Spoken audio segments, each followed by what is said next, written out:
Hai teman, selamat datang di channel Sekate New. Jangan lupa pada teman-teman untuk like, komen, dan subscribe supaya tidak ketinggalan update dari channel ini. Mimin ucapkan terima kasih. Selamat menyaksikan. Sandiwara bangkrut sang direktur ke istri bab 74. Mairo kembali masuk ke dalam rumah dengan santai. Banyak pekerjaan yang harus ia selesaikan pagi ini. Baginya, Naya bukanlah orang yang harus ia hindari hanya karena alasan malas menanggapi. Seperti kata Adrian, tidak peduli dengan pekerjaan wanita itu. Selama tidak mengganggu, silakan saja. Walau tidak menyangka jika akan ditakdirkan bertemu lagi dengan Naya, tapi mau bagaimana lagi? Ia terpaksa harus melewati pagi ini bersama dengan wanita itu, entah sampai berapa lama. Nikmati saja, pikirnya. Saat ini dapur adalah tempat yang Mairo tuju pertama kali. Kondisi perutnya yang merasa keroncongan membuatnya ingin segera menyantap sarapan yang dibuatnya saat mempersiapkan bekal untuk suaminya beberapa saat lalu. Namun sesampainya di dapur, Mairo cukup dibuat terkejut dengan pemandangan di sana. Tempat yang tadinya masih nampak berantakan itu sekarang lebih terlihat bersih dan mengkilat. Tidak ada wadah kotor satupun di wastafel atau di atas porselen. Mairo tahu, ini pasti kerjaan Naya. Tugas beres-beres yang akan ia kerjakan. Lebih dulu diselesaikan wanita itu. Termasuk ruang makan ketika Mairo menengok ke atas meja di sana. Nampak bersih dari piring yang sebelumnya ia lihat tersisa bekasnya. Bahkan sepiring nasi goreng dan telur ceplok di atas meja itu juga tidak Mairo lihat lagi. Padahal rencananya akan ia santap selepas Adrian berangkat. Sepertinya ini juga kerjaan Naya. Siapa lagi yang memakan selain dia sebagai satu-satunya orang di rumah ini setelah dirinya dan sang suami. Mairo kemudian melangkah mencari keberadaan Naya sambil menahan emosi yang tak tertahan. Ia berjalan menuju lantai 2, tempat yang Mairo perkirakan jika wanita itu ada di sana. Setidaknya tuduhan yang ia yakini tidak meleset dengan cara bertanya lebih dulu. Namun melihat Naya tengah berada di kamar yang Mairo tempati di lantai 2. Emosinya yang sempat tertahan ia luapkan seketika itu juga. "Naya, ngapain kamu di sini?" tanyanya bernada lantang. Kedua bola matanya bahkan menatap tajam ke arah wanita di depan lemari itu. Mungkin tidak masalah jika Naya datang dengan fokus saja pada pekerjaannya di rumah ini. Ini beres-beres yang dia katakan sebelumnya.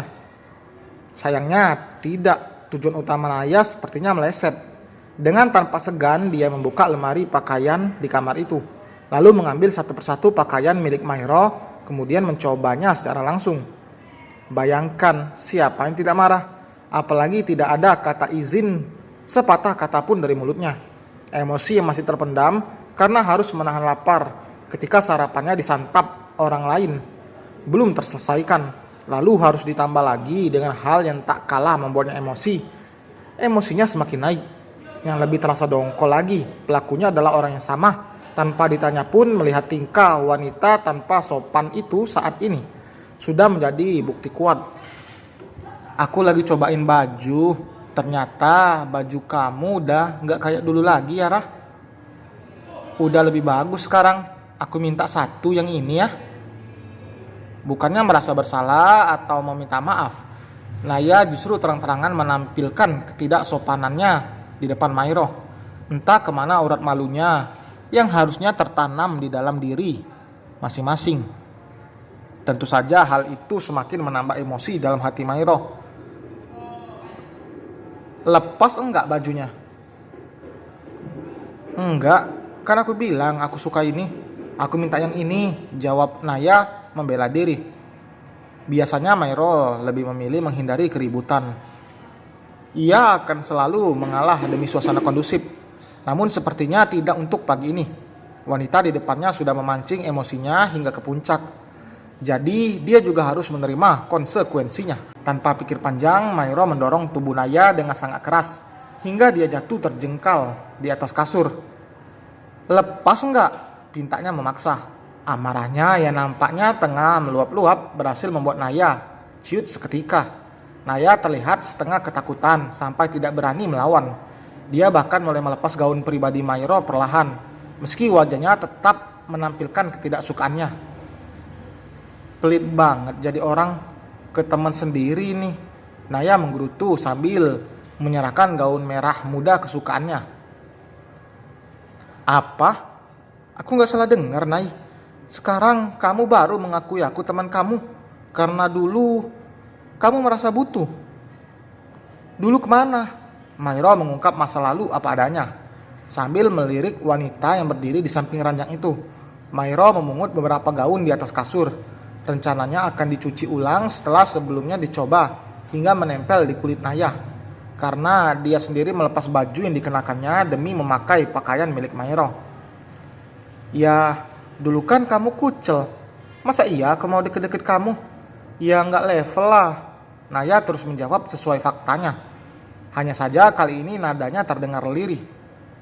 Terus, sekarang siapa yang kucel? Tanya Mairo kemudian. Ia berdiri tepat di depan Naya dengan setumpukan pakaian di tangannya. Sementara Naya yang merasa tidak menyangka jika Mairo akan berani melawan dirinya, membuang muka demi tidak bertemu pandang dengannya. Ngapain kayak gitu ditanyakan? Jawabnya sinis. Makanya jadi orang tuh jangan pernah merasa selalu ada di posisi atas. Dulu kamu memang ada di atas aku. Tapi sekarang kamu lihat sendiri faktanya seperti apa. Mairo berbicara apa adanya. Walau kondisi materi ia dan suaminya belum kembali semula, setidaknya ia tidak mengungkap dengan kata-kata tinggi. Lagi pula kesombongan terkadang memang harus dilawan dengan kesombongan pula. Minimal bisa sedikit menyadarkan orang dari perasaan melebihi siapapun itu. Naya ternyata benar-benar menciut setelah Mairo tidak mau mengalah. Kali ini dia terdiam, bahkan dia perlahan melangkah meninggalkan Mairo setelah memperbaiki posisi baju yang baru ia kenakan lagi itu. Namun Mairo dengan cepat menghentikan langkah Naya. Ia memanggil nama wanita itu tegas. Apa? Tanya Naya tanpa berbalik badan. Kamu yang habisin nasi gorengku di atas meja makan? Walau sudah tahu, tapi Mairo bertanya lagi demi memastikan. Jawab, pintanya bernada lantang. Ketika Naya tidak juga menjawab. Iya, terus kenapa? Lagi-lagi tanpa merasa bersalah, Naya balik bertanya. Tentu saja hal itu semakin membuat Mairo bertambah emosi. Entah karena sebab apa, saat ini hatinya begitu mudah terpancing ketika seseorang mengganggu pikirannya. Seolah tidak sadar, ia bahkan memilih melawan meski hasilnya menjadi keributan. Kalau gitu, belikan aku sarapan di depan. Mairo pun memberi perintah tegas, sambil menyodorkan satu lembar uang berwarna ungu. Naya yang membuat masalah dengan dirinya, jadi dia pula yang harus menerima konsekuensinya. Cepat. Nggak mau? Ya sudah, ganti sarapanku dalam waktu 15 menit. Sekarang. Apa? Seakan tidak percaya dengan sikap Mairo. Naya berbalik badan bermaksud menolak tegas perintah dia dengan melawan balik. Bikin aja sendiri. Apa kamu bilang? Kamu yang habisi sarapan orang, terus lari dari tanggung jawab saat si empunya minta ganti, gitu. Tentu saja Mairo tidak terima. Perlahan, Mairo melangkah mendekati Naya yang berdiri di dekat tangga. Tatapannya yang tajam berhasil membuat wanita di depannya melangkah mundur demi menjauh dari posisinya. Salah sendiri, naruh makanan sembarangan. Nampaknya Naya masih belum menyerah, meski saat ini kakinya hampir mendekati tangga dengan posisi membelakangi. Terima uang ini dan belikan aku sarapan, atau aku dorong kamu dari sini. Mairo yang begitu kesal mencoba mengancam. Sejujurnya ia malas meladeni Naya. Harusnya waktu untuk Mairo marah-marah bisa dipakai untuk membuat sarapan, lalu perut pun terisi dan kenyang. Sayangnya tidak semudah itu. Hati Mairo sudah terlanjur kesal dan marah dengan perbuatan Naya. Dengan sedikit memberi dia pelajaran, setidaknya dia tidak akan berani lagi berbuat seenaknya. Mairo pikir wanita itu sudah berubah setelah sekian lama tidak bertemu. Namun faktanya justru makin menjadi aneh. Sebenarnya mengingat dia bekerja di rumah orang, apakah di tempatnya bekerja dia bisa berbuat seenak ini? Atau hanya pada dirinya saja karena sebab sakit hati di masa lalu? Entahlah. Selain itu, Entah karena dorongan apa, Mairo merasa hari ini lebih kuat untuk melawan orang yang menzolimi dirinya seenak hati itu. Sekilas mata Naya melirik ke arah samping. Mungkin dia menyadari posisi tubuhnya saat ini, yang tengah berada di ujung jurang. Mundur satu langkah saja, ia akan terjun jika keseimbangan gagal dikendalikan. Silakan saja kalau berani. Walau faktanya rasa takut menghampiri begitu hebat, Naya masih bisa berpura-pura berani. Oke, Mairo pun menuruti. Tumpukan gaun di tangan sebelah kiri ia lempar ke sembarang arah.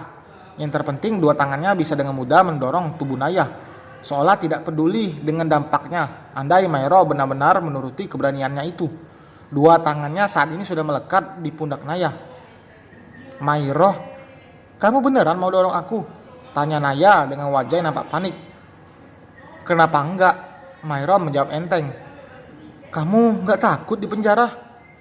Aku di penjara paling lama 20 tahun, bisa keluar dan menghirup udara segar lagi, lalu menikmati hidup, sedangkan nyawamu belum tentu terselamatkan kalau jatuh menggelinding ke bawah, saut Mairo tanpa merasa takut sedikit pun. Gak mungkin jatuh dari tangga sampai mati gitu, Naya membela diri. Tapi kemungkinan besarnya itu, Naya, kepalamu pasti terbentur, kalaupun selamat pasti tulangmu yang bermasalah nantinya. Iya, kalau tidak parah, minimal 1 tahun baru pulih. Itu pun kemungkinannya kecil. Kemungkinan besarnya kamu bisa cat. Iya, sini, aku belikan. Dengan cepat, Naya memotong kalimat Mairo yang menurutinya mengerikan andai dilanjutkan. Ia pun terpaksa menerima uang yang Mairo berikan. Setelah dia memundurkan langkah. Loh, kok 10.000? Mana cukup, Rah? Ocenya. Kalau kurang, kamu yang tambahin, ujar Mairo sambil memungut kembali pakaian di atas lantai. Miskin amat, nambah dikit aja pakai minta segala. Posisi Naya yang sambil menuruni anak tangga mulai berani lagi berucap kasar. Uangku banyak di ATM. Lagian, siapa suruh membuat makanan orang? Syukur-syukur gak pakai uangmu semua. Mairo pun tidak mau kalah. Cepat, gak pakai lama, tambahnya. Setengah berteriak karena Naya sudah tak terlihat. Melihat Naya keluar dari rumah, hati Mairo lega. Meski wajahnya kusut seperti kertas lusuh, setidaknya keberadaan wanita itu tidak lagi mengotori pandangannya saat ini. Ia bisa leluasa di rumah sampai Naya datang lagi. Mairo memang memerintahkan Naya untuk membeli sarapan, tapi bukan berarti ia akan diam saja di rumah sambil menunggu. Belum tentu wanita itu akan datang secepatnya. Kalau lama bisa-bisa cacing di perutnya menagih untuk diisi. Setelah meletakkan gaun-gaun yang tadi dicoba oleh Naya ke atas mesin cuci, Mairo melangkah menuju dapur. Ia tetap membuat sarapan sendiri, minimal telur, bisa sedikit menganjal perutnya. Toh nasi sudah ada. 10 menit kemudian sarapan Mairo tinggal sedikit lagi menuju habis. Hanya tinggal 3 suap lagi. Namun dari kejauhan, pandangan matanya menangkap sosok wanita yang tengah melangkah menghampiri dirinya. Wanita yang tak lain adalah Naya itu berjalan mendekat ke arah Mairo dengan menenteng satu kantong kresek kecil berwarna hitam. Wajahnya yang sempat terlihat datar kini lebih nampak memerah setelah sampai di meja makan. Nay, kamu udah pulang? Kok cepet? Mairo dengan entengnya bertanya. Merasa sedang dikerjai, Naya pun meluapkan kekesalannya dengan memprotes tidak terima. Kamu, Rah, padahal bisa bikin sarapan sendiri, tapi pakai perintah orang seenaknya. Kamu ngerjain aku, ucapnya sambil meletakkan kasar kantong kresek dari tangannya di atas meja. Itu buat ganjal. Mairo menyaut santai. Ia kemudian bangkit dari duduk dan berlalu menuju wastafel untuk meletakkan piring di sana. Kamu itu, Rah, awas lain kali aku balas perbuatan kamu itu, ancam Naya tanpa memperdulikan jawaban Mairo. Ia berlalu begitu saja. Sementara Mairo hanya tersenyum sendiri di dapur, karena menurutnya tidak ada yang mengerjain atau dikerjain. Sudah dikatakan sebelumnya bahwa sarapan yang ia makan hanya sebagai ganjal, cadangan jika Naya ternyata lari dari tanggung jawab. Setidaknya perutnya sudah terisi lebih dulu. Ternyata tebakan Mairo salah. Wanita itu bahkan datang lebih cepat dari dugaannya. Tentu saja ia merasa senang karena makanan yang Naya bawa pun akan segera dimakan juga. Dari dapur, Mairo melangkah menuju ruang makan dengan wadah di tangannya. Entah apa yang Naya beli, aromanya sangat menggugah selera. Meski perutnya sudah terasa kenyang. Wah, bubur ayam ternyata, gumamnya lirih, seraya menuangkan makanan lembek itu ke dalam mangkuk, kemudian menyantapnya lagi. Dan selesai teman, terima kasih telah mendengarkan. Jangan lupa like, komen, dan subscribe. Jangan lupa makan siang. Sampai berjumpa di bab berikutnya. Bye.